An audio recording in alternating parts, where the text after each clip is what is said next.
Estamos na Sociedade de Estudos Espíritas Francisco de Assis. Hoje é terça-feira, dia 26 de janeiro de 2021.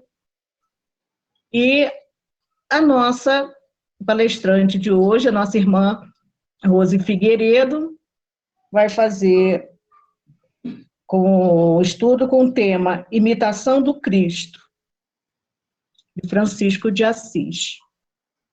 A palavra é sua, Rose. Boa noite a todos. Nós estamos aqui iniciando, essa obra. Essa obra ela é chamada de Escritos de Francisco de Assis. É uma coletânea de textos que foram encontrados em vários mosteiros da Europa, igrejas, bibliotecas, arquivos, e foi publicado pela Editorial Franciscana na cidade de Braga, em Portugal, em 2001. Quem quiser depois, eu mando o PDF. É chamado de Escritos São Francisco de Assis. Esse documento, essa obra, ela tem uma apresentação, uma introdução, tem as orações que Francisco fazia, cartas, avisos espirituais, textos legislativos, recomendações, admoestações. Então, eles foram coletando em várias instituições, mosteiros, conventos, na Europa, e essa editora, chamada Editora Franciscana, publicou em 2001 esse documento chamado Escritos de São Francisco de Assis. Então, o que nós fizemos? Nós fomos a esse documento, estamos com esse documento, e aí nós recolhemos algumas citações de Francisco, que eles chamam, na realidade, de admoestações de Francisco, mas que depois eles acharam que o termo admoestações ficava um pouco pesado, porque admoestações lembra uma chamada de atenção, mas era realmente admoestações. Mas aí eles trocaram para exortações, que fica mais suave, Então, os textos serão lidos aqui, logicamente depois nós desenvolvemos alguns aspectos desses textos, mas esses textos que inicialmente serão lidos foram escritos por Francisco de Assis, e eles dizem, que tem muita coisa escrita para ele, porque ele gostava muito de escrever. Então, tem muitas mensagens, é muito interessante esse documento. Mas nós pegamos só uma parte desse documento, algumas exortações dele, e nós vamos estudá-las ao longo do ano. Então, eu vou abrir aqui o ecrã para a gente ver a primeira exortação que vai ser estudada agora em 2021. Deixa eu partilhar aqui o ecrã.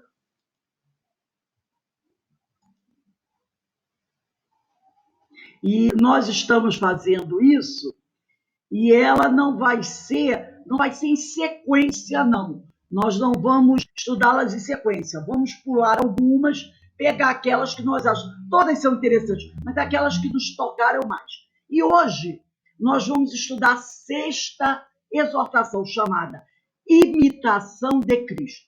E as palavras que estão nesse texto são palavras de Francisco de Assis.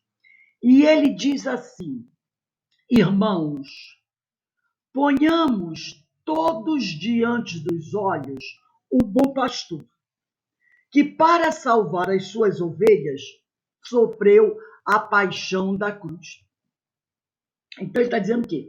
Para que a gente observe bem a vida, os atos, a conduta, as ações de Jesus. E o que ele fez para nos salvar? Esse salvar nós sabemos, para nos ajudar no nosso processo evolutivo, no nosso crescimento espiritual.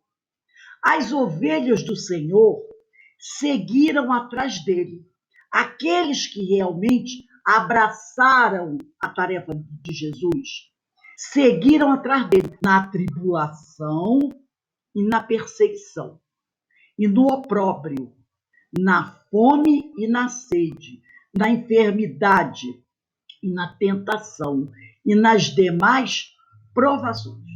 E como recompensa, receberam do Senhor a vida eterna.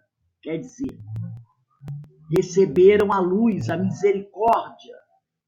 Disto deveríamos ter vergonha nós, os servos de Deus, que os santos tenham praticado boas obras, ele está falando dos espíritos superiores, e nós, só de contar e pregar o que eles fizeram, já daí queremos receber honra e glória.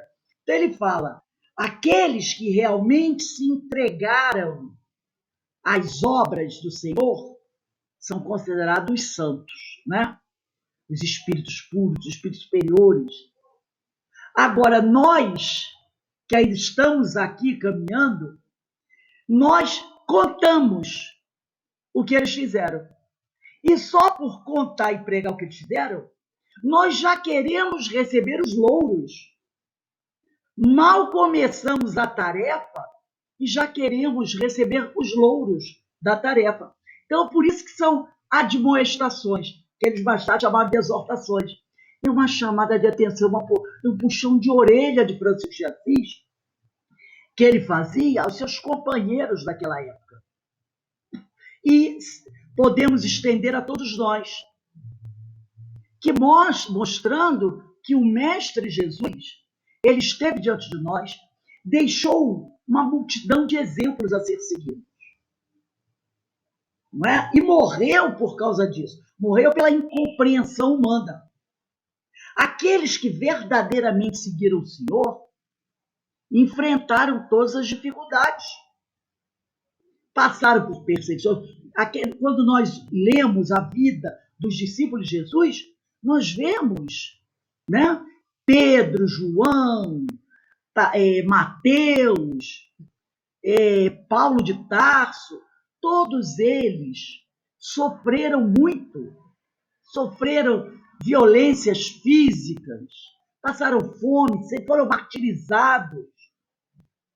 E aqueles que cumpriram com a sua missão receberam do Senhor a glória, receberam do Senhor os méritos que mereciam. Aí ele diz assim, agora nós temos que ter vergonha, né? Porque muitas vezes a gente não compreende isso. Porque os santos, aqueles homens que realmente se dedicaram à obra do Senhor, esses receberam essa glória. Mas nós que ainda estamos na luta, na caminhada aqui na Terra, muitas vezes, queremos tomar para nós a glória deles, achando que o pouco que fizemos já merece receber essa honra, essa glória. Quando na realidade, né, não merecemos. Precisamos trabalhar mais. Precisamos aprender com Jesus. Precisamos de mais humildade. E aqui, baseado nesse texto, nós vamos conversar um pouquinho sobre, né, como nós devemos seguir o Mestre Jesus, como nós devemos observar, como disse Francisco, a conduta, a vida de Jesus e aprender com ele. Né? Por isso ele fala imitação de Cristo. O termo imitação significa seguir os exemplos do Cristo. Não é? O Cristo deixou uma série de exemplos. Vamos, entre aspas, imitá-lo. Mas não é imitar por imitar. Vamos aprender seus ensinos, deixar que esses ensinos toquem o nosso coração e depois exemplificar esses ensinos, para que aqueles que nos vejam o Cristo em nós. Como verão o Cristo em nós? Pelas nossas atitudes. Ao verem as nossas atitudes, a nossa conduta, eles estarão vendo o Cristo, porque elas serão aquela conduta ensinada pelo Cristo, né? Então, imitação de Cristo, Francisco de Assis. Aqui eu trouxe um trecho da conversa entre Zebedeu, marido de Salomé, e pai de João e Tiago Maior.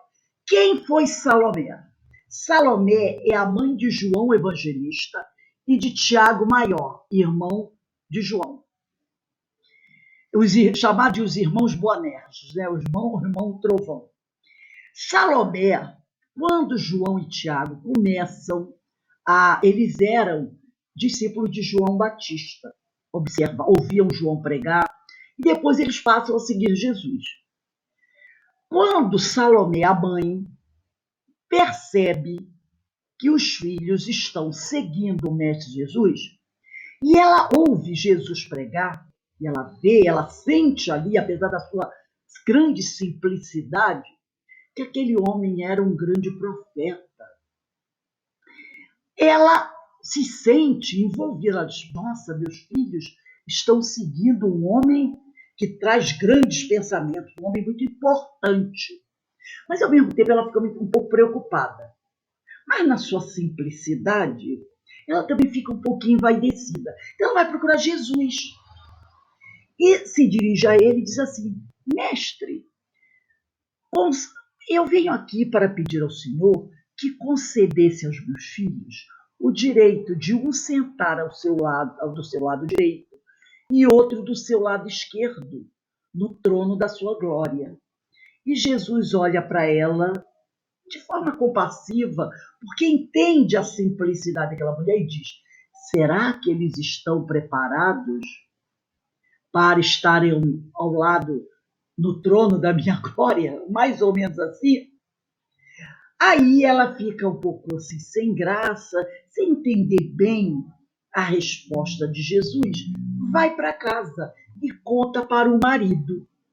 O marido dela era um homem muito bom, um homem muito justo, muito religioso, e tinha um conhecimento além do dela, né? E aí ele vai procurar Jesus e vai travar um diálogo com Jesus muito interessante que consta nesse livro Boa Nova, que depois na outra slide eu coloquei o capítulo, seria interessante quem quiser ler. Mas eu tirei um trecho que eu achei mais importante dessa conversa entre Zebedeu, marido de Salomé, que era pai de João, e Tiago Maior. Tiago Maior será o primeiro mártir do colégio apostolar. Então Zebedeu diz assim para Jesus: então, Senhor, exclamou Zebedeu, respeitoso, o vosso reino é o da paz e da resignação que os crentes de Elias esperavam, porque ele também ouviu Elias pregar no deserto. Então ele já tinha um conhecimento desse reino que Elias falava, que Elias prometia aos eleitos do Senhor. Ele pergunta, né? O vosso reino é o da paz e da resignação que os crentes de Elias esperavam? Jesus observa Zebedeu e acrescentou: a paz da consciência pura e a resignação suprema à vontade de meu Pai são do meu reino. A paz da consciência pura e a resignação suprema à vontade de meu Pai são do meu reino. Mas os homens costumam falar de uma paz que é ociosidade de espírito e de uma resignação que é vício do sentimento. Então, muitas vezes, quando nós falamos de paz, essa nossa paz é muito traduzida pela ociosidade de espírito.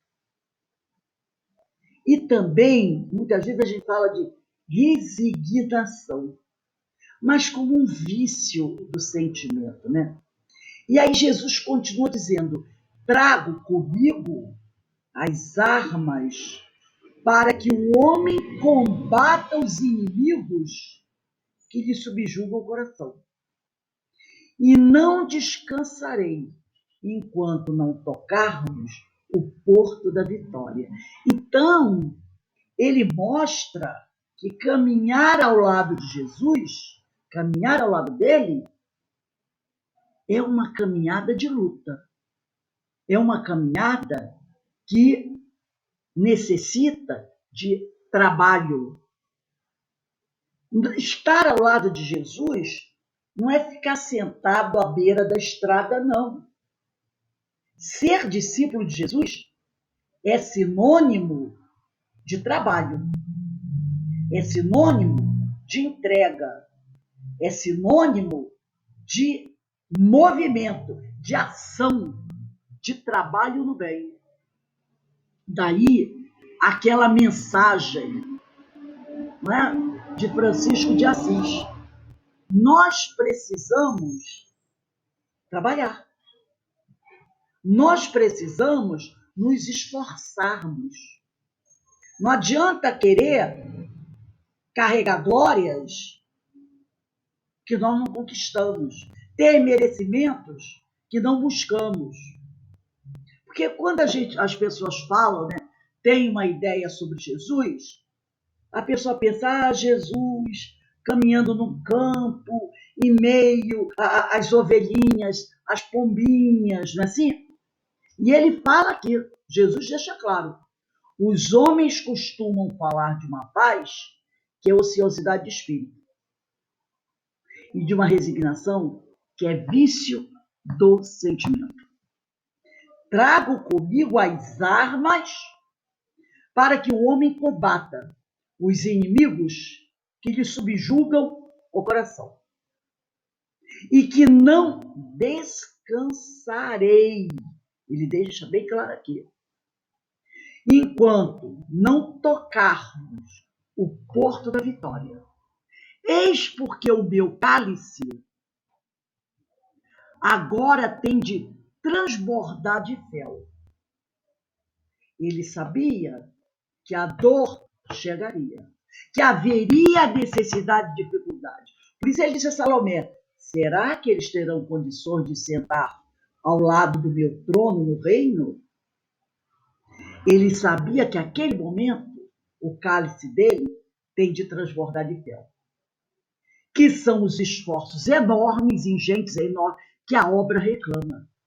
Então, para trabalhar ao lado de Jesus, pela regeneração da humanidade, é preciso enfrentar os obstáculos, é necessário enfrentar as dores que se apresentarão e não há como escapar delas, porque os esforços que temos que saber fazer, realizar neste momento, nessa obra, são enormes. Está lá em Boa Nova, capítulo 4, livro de Francisco de Xavier, pela psicografia de Humberto de Campos. Belíssimo esse capítulo, eu recomendo a todos. Francisco de Assis sabia disso. Ele sabia disso. Daí as admoestações que ele fazia aos seus companheiros nesse a imitação de Cristo. Ele sabia que não era hora de ficar sentado, admirando o universo. Era hora de trabalhar incessantemente. E foi o que ele fez durante toda a sua vida. Prosseguindo aí. O excelso benfeitor, esse texto eu tirei do livro Ave Cristo, psicografia de Francisco de Xavier pelo Espírito de Emmanuel. O excelso benfeitor, acima de tudo, espera de nossa vida o coração, o caráter, a conduta, a atitude, o exemplo e o serviço pessoal incessante. Porque, como ele falou, as lutas são ingentes, são enormes. Únicos recursos com que poderemos garantir a eficiência da nossa cooperação em companhia dele, na edificação do reino de Deus. Palavras de Emmanuel nessa obra maravilhosa. Quem não conhece, recomendo. Então, o excelso, o excelente benfeitor, acima de tudo. Quer dizer, o pessoal está assim, ele ia pedir mais o quê? Olha que espera de nossa vida o coração. O coração é o exemplo, vamos dizer assim, a força máxima da nossa vida, né? da nossa vida física. Tira o coração, vira cadáver, não é isso? Arrancou o coração do homem, acabou a vida. Então ele espera de nossa vida o coração. Ele espera a nossa entrega, a nossa vida toda. Ele quer a nossa alma, a nossa vida. Espera de nossa vida o coração. Ele está esperando tudo de nós. Que nós demos a nossa vida pela causa. É isso que ele espera. Que o discípulo dê a sua vida pela causa. E a causa não é nossa. A causa é de Jesus, a causa é do Senhor. Então ele, acima de tudo, espera de nossa vida, coração, que a gente dê a vida pela causa. Espera o caráter,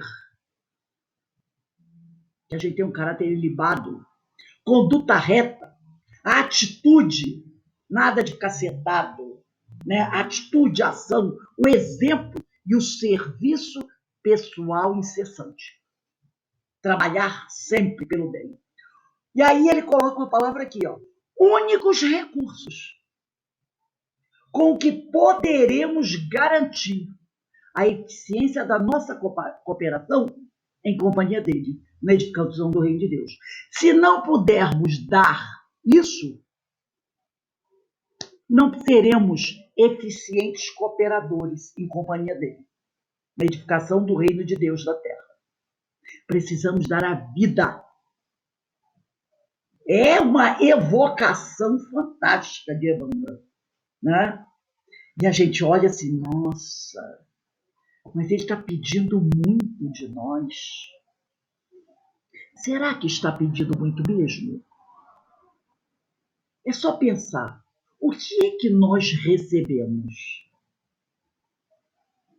O que nós recebemos do Senhor da vida é muito mais do que ele está nos pedindo.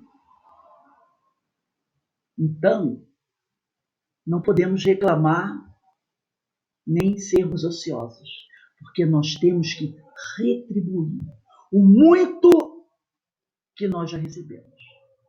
E o que o Senhor pede é isso. Ele diz, o meu jugo é leve. Não é? O meu jugo é leve.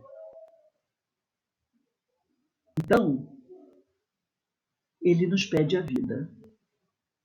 Que nós entreguemos a nossa vida à seara do Senhor, à tarefa do Senhor, para podermos garantir a eficiência de nossa cooperação em companhia dele, na edificação do reino. Precisamos entregar a nossa vida ao Senhor. Jesus, sem dúvida nenhuma, é o maior dos mestres que já conhecemos. E durante o tempo que esteve aqui, como mestre, ele veio nos trazer ensinamentos.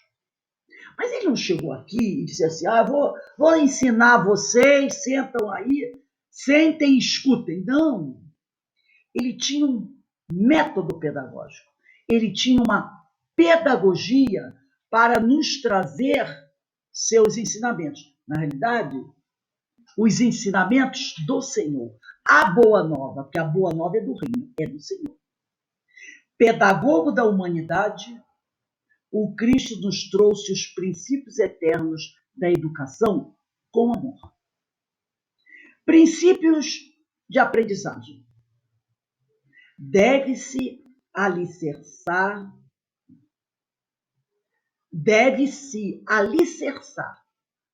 um dos princípios mais importantes que ele trouxe. Deve-se alicerçar no valor da pessoa humana.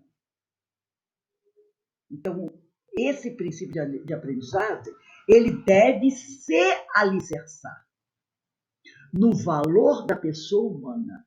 Então, a pessoa humana é de grande valor. E ele deixou isso, e Mateus colocou no seu evangelho, no capítulo 5, versículo 14. Vós sois a luz do mundo. Quando ele diz isso, olha que valor é dado à pessoa humana, ao homem. Vós sois a luz do mundo. Esse é o princípio de aprendizagem de Jesus. que deve se alicerçar no valor da pessoa humana. Vós sois a luz do mundo.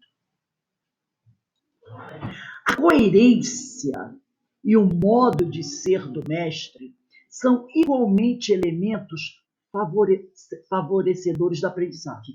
A sua coerência é o modo de ser. Auxiliam na aprendizagem. Ele dizia: as minhas ovelhas ouvem a minha voz. Eu as conheço e elas me seguem.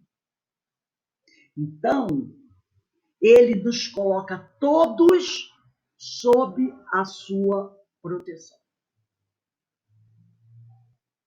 Então, nós sabemos que nós estamos sob a proteção do Mestre. E quando nós sabemos que ele nos protege, isso nos traz uma paz, uma tranquilidade que nos favorece a aprendizagem. E ele diz: as minhas ovelhas ouvem a minha voz. Eu as conheço e elas me seguem. Está lá em João capítulo 10, versículo 27. Jesus é um convite ao amor. No livro A Caminho da Luz, de psicografia de Franciscano Xavier, Emmanuel traz a seguinte passagem.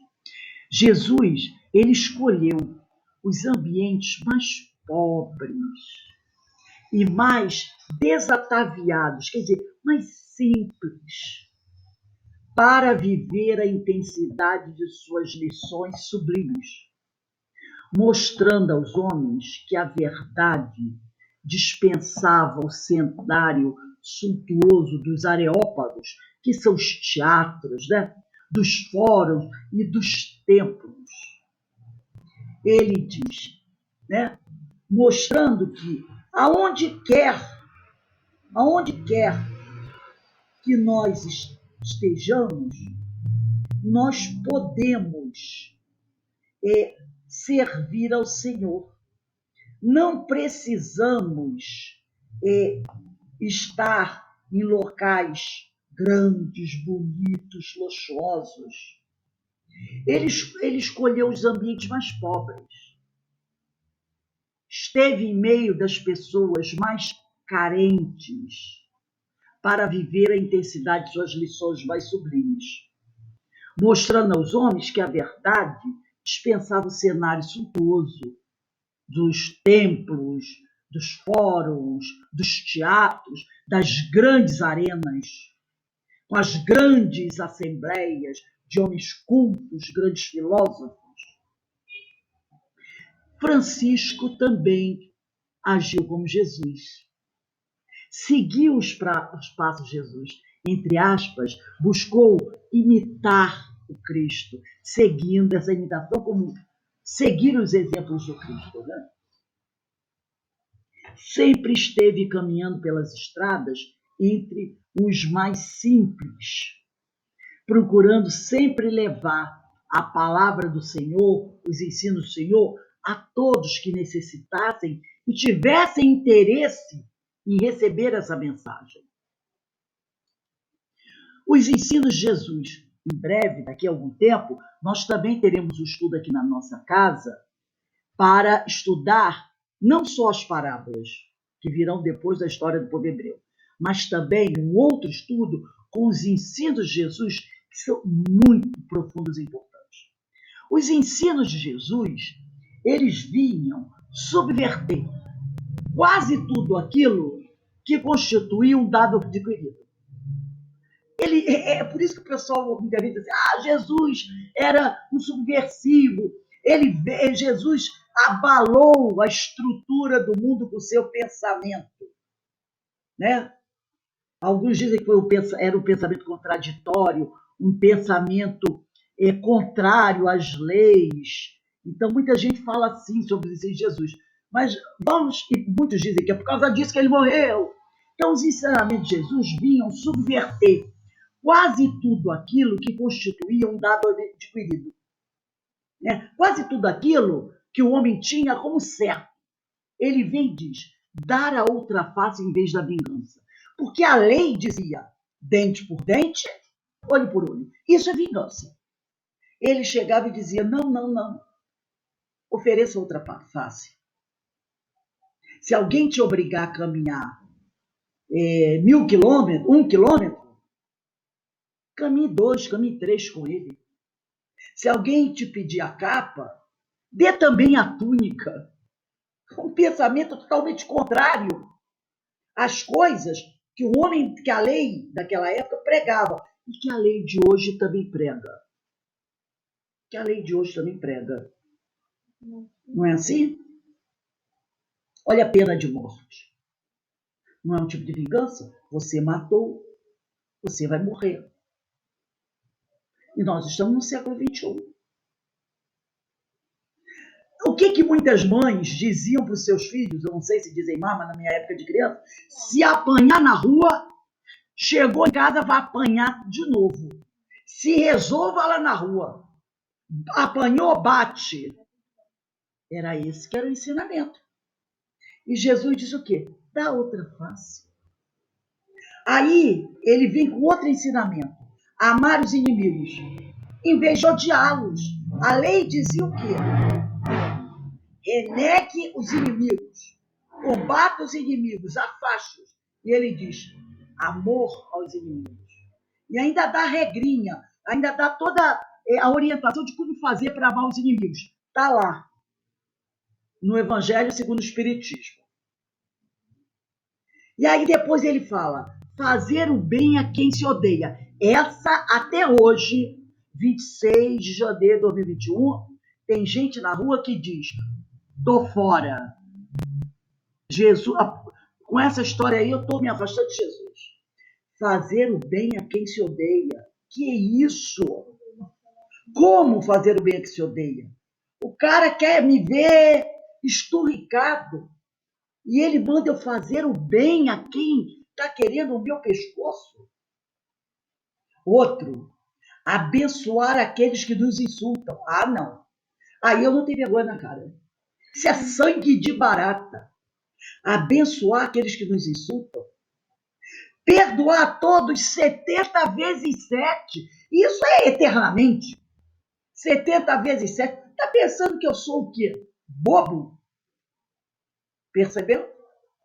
Esses ensinos de Jesus vinham subverter quase tudo aquilo que constituía um dado adquirido lá no passado e hoje ainda, que nós ainda temos hoje. Ele veio modificar isso aí. Ele veio trazer novos conceitos. E ele fala em perdão incondicional. Não é perdoar uma vez, 2, 70 vezes 7, tá bom. São 490, né? Tá bom, eu perdoo incondicional. Mas ele fala incondicional. Isso é para sempre. Que isso? O fato de Jesus amar a todos sem condição e sem distinção, e por isso perdoar os pecados de todos, de forma incondicional. Fazia parte da vivência dele, para ele era natural, era conquista. Ele disse, aquele entre vós que não tem pecado, atire a primeira pedra. Guarde a sua pedra, você também peca, foi isso que ele falou. Tradução livre. Essa frase, aquele entre vós que não tem pecado, atire a primeira pedra. Tradução livre. Guarde a sua pedra, você também peca, cara sem vergonha. Não é? Guarde a sua pedra, você também peca. Foi isso que ele fez, a tradução livre dessa mensagem, aquele entre vós que não tem pecado, atire a primeira pedra, foi isso. Guarde a sua pedra, você também peca. Só que ele amava a todos sem condição, sem condições, né? Sem restrições, e perdoava a todos de forma incondicional. Isso era a conquista dele, fazia parte da vivência dele. Agora vamos abrir um parênteses aqui. Tá? O fato de Jesus amar a todos sem condição e por isso perdoar os pecados de todos de forma incondicional fazia parte da vivência dele. Tudo bem, mas isso não quer dizer que o indivíduo estava isento do arrependimento, da expiação, da reparação. Percebeu? Ele perdoava a todos, mas isso não isentava as pessoas de ter que buscar a se reajustar com a lei, de buscar a porta estreita, que não passou por reformas até hoje. Ela continua estreita. Então, uma coisa não elimina a outra. Por quê? No nosso entendimento pequeno, no passado, a pessoa cometia um ato equivocado. Aí ela procurava um padre para se confessar. E o padre dizia: todos os seus pecados estão perdoados. E o sujeito, embora leve e faceiro, acreditando que, como o padre disse, seus pecados são perdoados, ele não precisava se arrepender, expiar e reparar. Amanhã ele estava cometendo um erro novamente. O padre me perdoou, estou zerinho, zerinho, zerinho. Não, não. É preciso corrigir o que se errou, aonde se errou. É preciso corrigir aonde você violou a lei. É preciso reparar o que você destruiu. Então, isso é importante a gente lembrar. Ter seus pecados perdoados não isenta o cidadão de buscar reparação.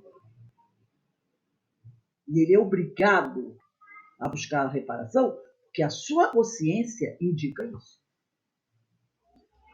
A mulher adúltera, está lá em João, capítulo 8, versículo 30 a 11, no entender de Jesus, fosse qual fosse o grau de culpa que ela ou alguém pudesse ter, era uma questão de perdão, não de condenação. Tá?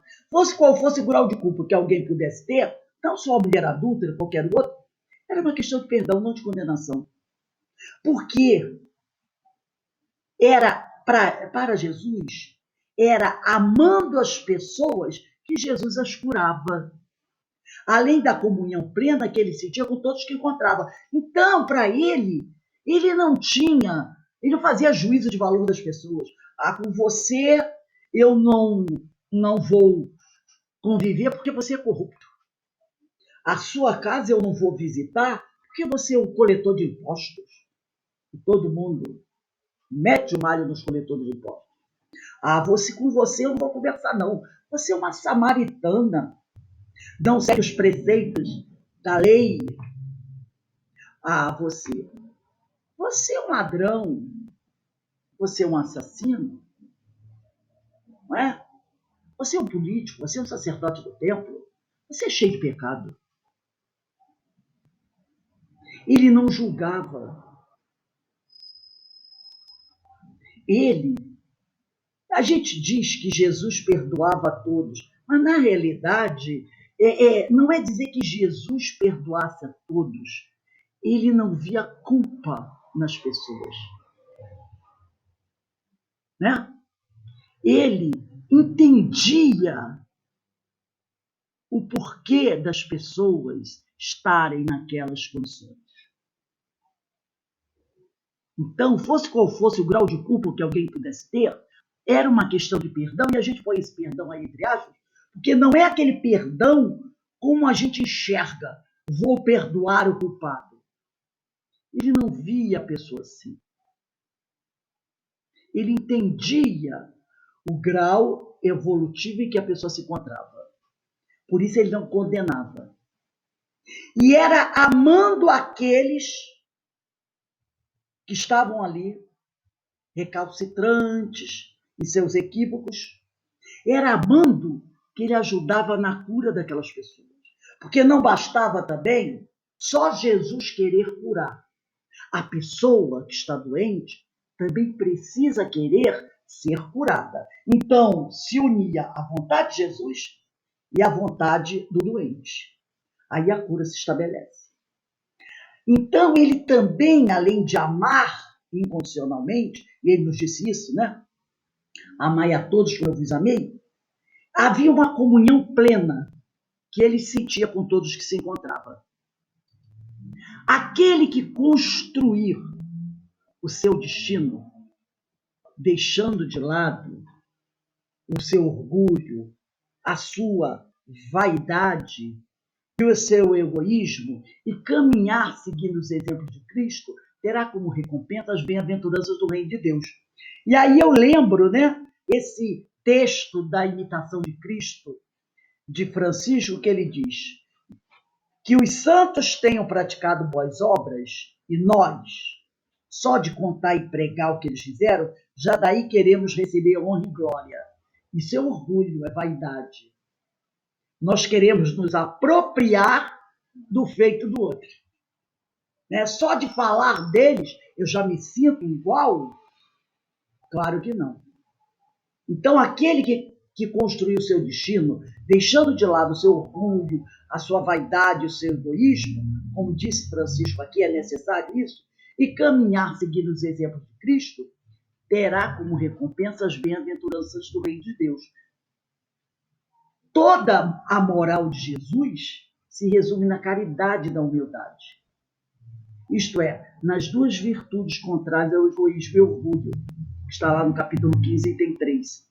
Então eu vou encerrar relendo novamente esse texto de Francisco de Assis, no livro Escritos de Francisco, né? Que trata das exortações. Imitação de Cristo. Irmãos, ponhamos todos diante dos olhos o bom pastor, que é Jesus, que para salvar suas ovelhas sofreu a paixão da cruz. As ovelhas do Senhor seguiram atrás dele na tribulação e na perseguição, e no opróbrio, na fome e na sede, na enfermidade e na tentação e nas demais provações. E como recompensa, receberam do Senhor a vida eterna. Disto deveríamos ter vergonha, nós, os servos de Deus, que os santos tenham praticado boas obras. E nós, só de contar e pregar o que eles fizeram, já daí queremos receber honra e glória?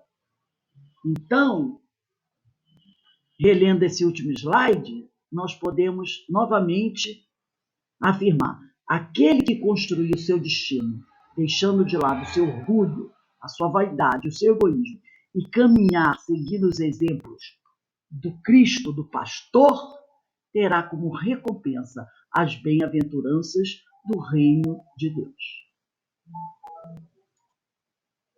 Então, que essa mensagem de Francisco de Assis, né, nos relembrando a presença desse pastor aqui na terra entre nós, sirva-nos sempre de lembrete, de exemplo para seguirmos.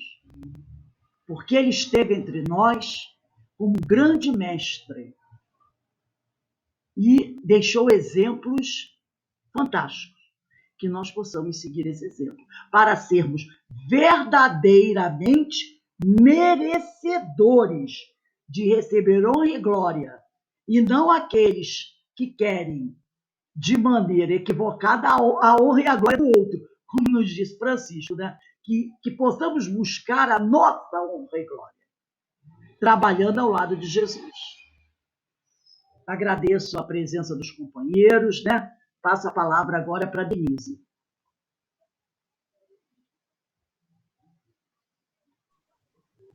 Obrigada, Rose. Estudo muito bom. Gostei bastante desses escritos, né, de Francisco. Vai ser um ótimo estudo durante esse ano. Então, agradecendo principalmente ao nosso Pai Celestial, mais essa oportunidade. Pai querido, aqui estamos, Senhor.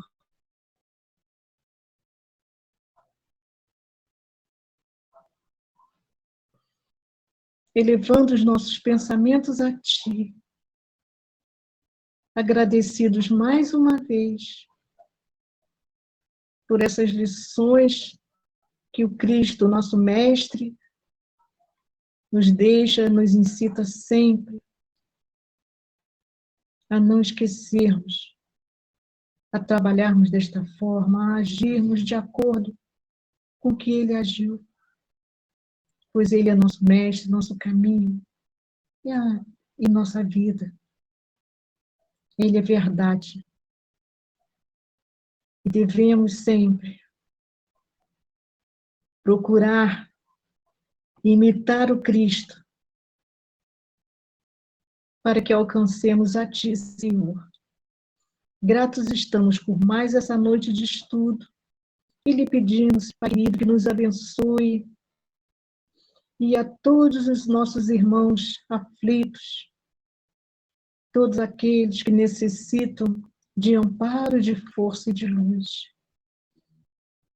Grato, Senhor, mais uma vez, pelo amor de Jesus, pelo amor dos nossos irmãos que nos protegem e auxiliam nessa caminhada, e por seu eterno e infinito amor. Esteja conosco, Pai amado, hoje, agora e sempre. Assim seja. Graças a Deus, graças a Deus. Muitas graças a Deus pela oportunidade. Obrigada pela companhia, queridas. Obrigado. Obrigada. Pela presença de vocês. Boa noite. Boa noite. Boa noite, queridos. O estudo foi ótimo, maravilhoso. Boa noite, Aninha. Boa noite. Boa noite a todos. Boa noite, muita paz e luz. E o que senhor? Eu adorei fazer esse estudo com vocês, assim. Ai, Rose, Oi? deixa eu te falar uma coisa. O livro, os textos que você me mandou estão salvos no computador. Mas o computador, minha filha, liga e desliga. Eu ligo ele, ele desliga. Ou às vezes ele nem abre. Então não consigo fazer nada. Você pode mandar para o meu WhatsApp os textos? Posso sim. Eu vou mandar esse Porque no dia 16 de do janeiro, os escritos de Francisco, né? o escrito de Francisco. Eu tenho que dar o número 7, Ah, tá. né, que da ciência nasçam boas obras. Mandei Você tem uma relação... Tá. Tu gostou como a forma foi colocado os livros dos espíritos? Muito bom, gostei. Gostei muito. Olha, eu gostei muito. eu achei essa disciplina, você vai estar filosofia, mas aí conforme eu fui estudando, uma coisa incrível, quando você vai indo, você percebe que você já conhece aquilo. Né? Quando ele falou dos conhecimentos não cognitivos, são aqueles que você já traz com você, né? Os não cognitivos. Os cognitivos, nossa senhora, olha só. Os cognitivos são aqueles que você vai adquirindo através da tua vida, nos estudos, na escola. E os não cognitivos são esses que você já tem com você. Então, quando ele vai falando sobre isso, né?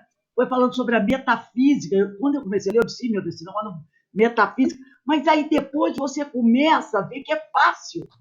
Né? Quando ele fala das provas metafísicas, quando ele fala da teodiceia, e aí você começa a pesquisar e vai estudando isso, você vai percebendo que muitas vezes, quando a gente estuda o livro do Espírito, você lê a pergunta, lê a resposta e acha que entendeu. No negócio, você tem que mergulhar na... Eu estou percebendo que o tão importante não é a resposta, é a pergunta. Você tem que ir esmiuçando a pergunta, porque na pergunta estão os grandes segredos do Livro dos Espíritos. Na forma da pergunta. Tem uma pergunta... Na forma que Kardec perguntava, né? Tem a pergunta número 3... Né? Inteligência maravilhosa, né? Tem a pergunta que acho que é a número 3, que ele faz a pergunta e diz, como era do princípio? Eu nunca tinha reparado aquilo, como era do princípio. Mas o princípio que eu entendi ali, ou que eu entendi anteriormente, é aquele princípio, 2 pontos. Não, é o princípio... E depois... O mundo começou. É o princípio de uma construção. É o princípio de uma construção, como era no princípio. Né? No princípio, está lá no Evangelho, na Bíblia. Deus criou o céu e a terra. Você fez a pesquisa para falar da teologia, Eu vou na internet, aí procuro sobre a metafísica, sobre a ontologia, sobre a teodiceia, entendeu? É. Porque é o que envolve ali o estudo dele. Aí você vai lá e vai pegando isso. Então, porque quando ele diz como era no princípio, está lá na Bíblia. Aí você vai realmente na questão, né? Aí você vê que ele está falando que Deus já existia antes. Se Deus, no princípio, ele construiu, então quem é que ele já existia antes? E aí Kardec fala na pergunta, acho que é 3, como era do princípio. Esse princípio é o princípio dessa questão número 1 da Gênesis. Para você ver como Kardec conhecia o Antigo Testamento. Entendeu? Então, quando ele fala como era do princípio, esse princípio é o princípio que Moisés colocou lá. No princípio, Deus criou o céu e a terra. E também quando ele fala, você vai ver que a criação se confunde com a eternidade. Porque, na realidade, quando é que os espíritos foram curados? Não sei. Escuta